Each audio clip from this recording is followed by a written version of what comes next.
stacked the deck. I put my name in more than once. There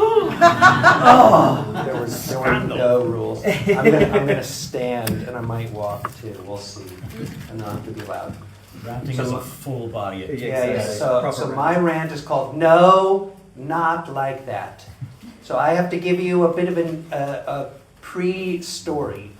So this is about two main characters, Solveig Anna and Halldór Benjamin.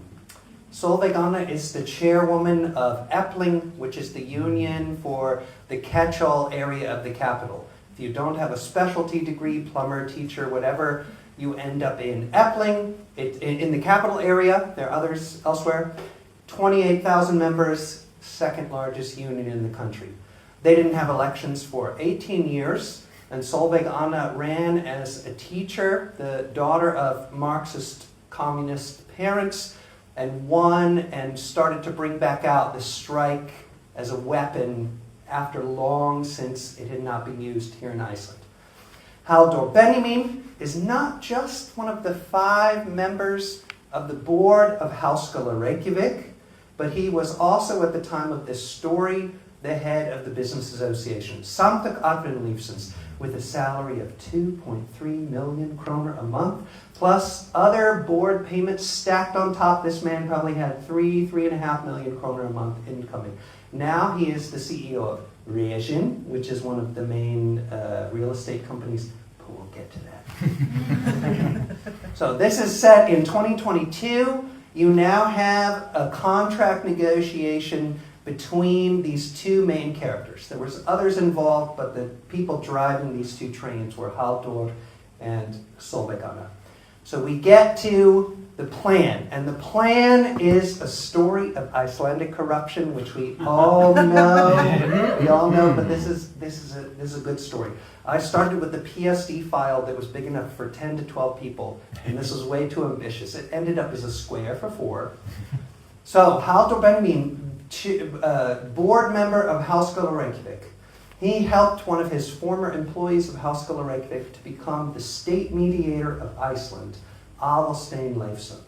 And when you have contract negotiations, you come together, the union and the business association, or the union and the city, or the union and the welfare department, and there are two main characters. And you talk for a while, and if you can't come to an agreement, then you visa. And I always wanted to have like a really big Visa card and to walk around like Vanna White, we're going to Visa, because you have to announce it. And they're like, that's not what it means. It's not a right card. But I wanted to do it anyway. And so you Visa, and in comes the state mediator, and now they are the mommy. They decide when you're going to have a meeting. They sit in the big seat at the table, and they decide they have state powers to compel these two members. And this is to loosen the head when you can't decide things. So former employee. So the idea was at one point that Halldór Benjamin, he wanted to be the chairman of Sjálfstæðisflokkurinn. This is so if we don't like Bjarni Ben now, he wanted Bjarni Ben's throne. And he wanted to set the head of Solveig Anna on the podium of the Sjálfstæðisflokkurinn yearly meeting and present it to the other wealthy of Iceland and say, that is why I deserve Bjarni Ben's throne. He has not beaten this woman, but I have. So this was his project. So he helped smooth one of his employees into this role. He had a plan never ever to negotiate with this union, with this radical chairwoman, and instead to use the power of the state to compel Epling to obey with an illegal málamiðlun.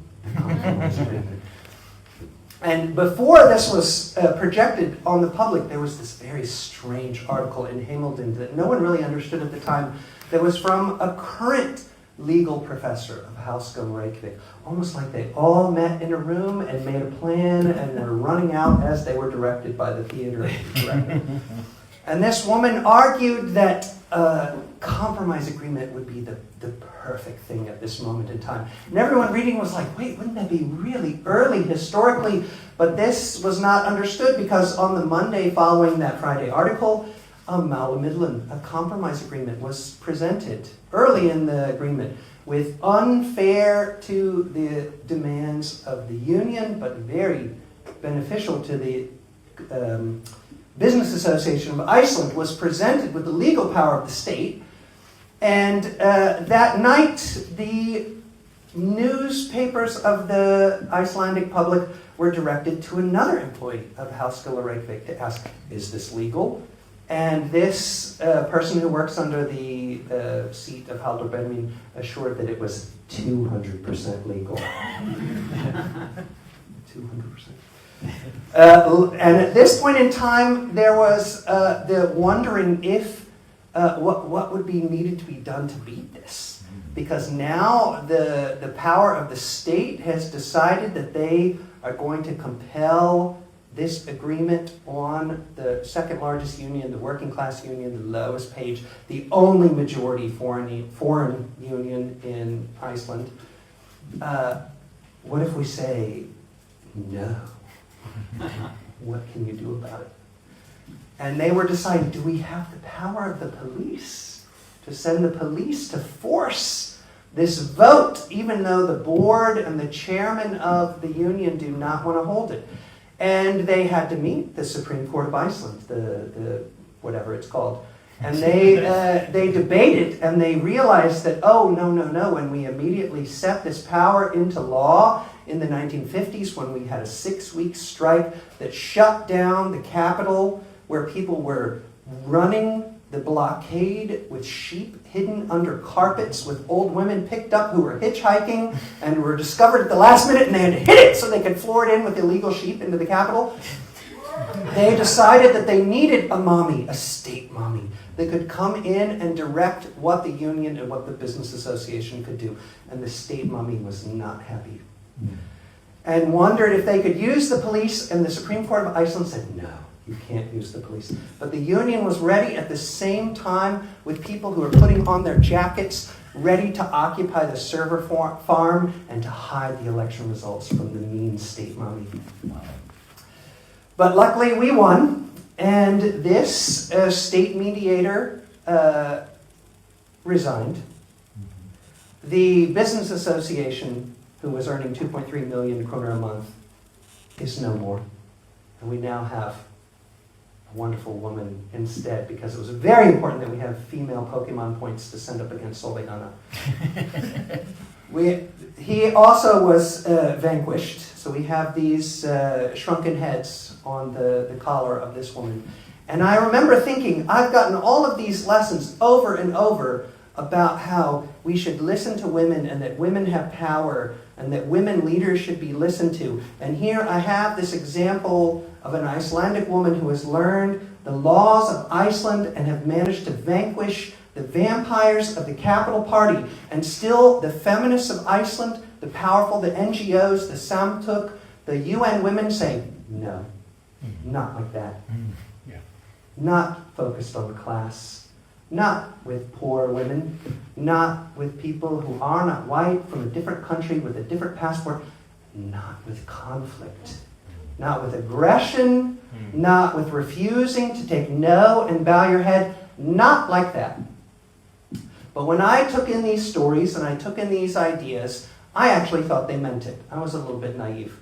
But I thought these were inspirational stories.